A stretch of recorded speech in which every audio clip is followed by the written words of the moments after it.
अभ्यास 18 प्रश्न 3। एक साइकिल के पहिए का व्यास 77 सेंटीमीटर है। 2.42 किलोमीटर चलने में पहिया कितने चक्कर लगाएगा। यहाँ पर चक्करों की संख्या निकालनी है।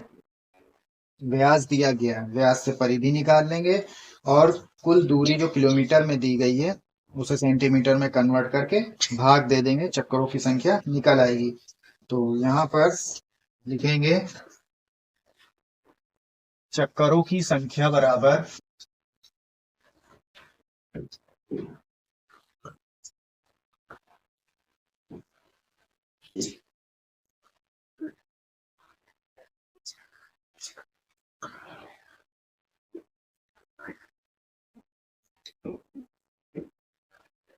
चक्करों की संख्या बराबर।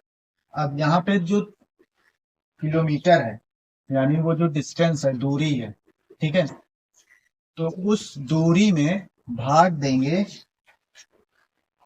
साइकिल के पहिए की परिधि से। जो पहिया होता है उसकी परिधि से भाग दे दिया जाएगा। तो यहाँ पर लिखी जाएगी परिधि।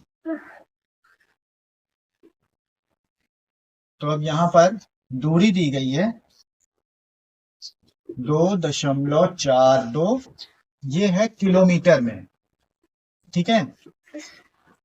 और परिधि परिधि निकालने के लिए करना क्या पड़ेगा, ये पाई गुणे व्यास, इसलिए कि व्यास दिया गया है तो पाई गुणे व्यास होता है परिधि बराबर। इस तरह से लिख लेंगे। अब इसमें हल करेंगे ध्यान से कि यूनिट समान होनी चाहिए। ये किलोमीटर में है, ठीक है, ये जो दिया गया है ये किलोमीटर में है। इसको कन्वर्ट करना है, सेंटीमीटर बनाना है, इसलिए कि जो व्यास दिया गया है वो सेंटीमीटर में है। तो ये हो गया 2.42, ठीक है। अब इसको पहले कन्वर्ट करेंगे मीटर में, किलोमीटर से मीटर बनाएंगे तो 1000 से गुणा हो जाएगा, ठीक है। और फिर इसके बाद मीटर बनने के बाद हमें इसको बनाना है सेंटीमीटर। तो 1 मीटर में 100 सेंटीमीटर होते हैं, तो 100 से और गुणा करना होगा। तो इस तरह से ये कन्वर्ट हो गया सेंटीमीटर में।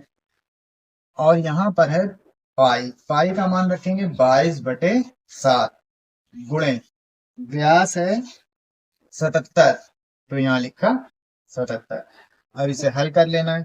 अब ये 7 से ये कट जाएगा, काट देंगे, ठीक है। तो क्या बचेगा, 2.42 गुणे 1000 और ये 100, तो ये भी इसके जीरो लगा लिए, बटे 7 से 7 कट चुका है। अब यहाँ आया 22, ठीक है। और ये 7 से जब इसको काटा तो ये कट के हो गया 11 बार में कट जाएगा, इस तरह से ये आ गया इसका। अब इससे इसमें भाग दे देंगे, 2.42 है।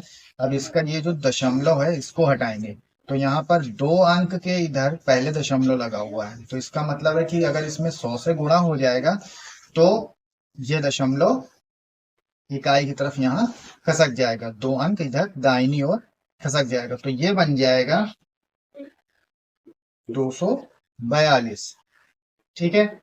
अब यहाँ 100 से गुणा कर रहे हैं तो 100 में 2 जीरो होते हैं, तो ये 2 जीरो कम हो जाएंगे, तो यहाँ बचेगा ये 1000, ठीक है।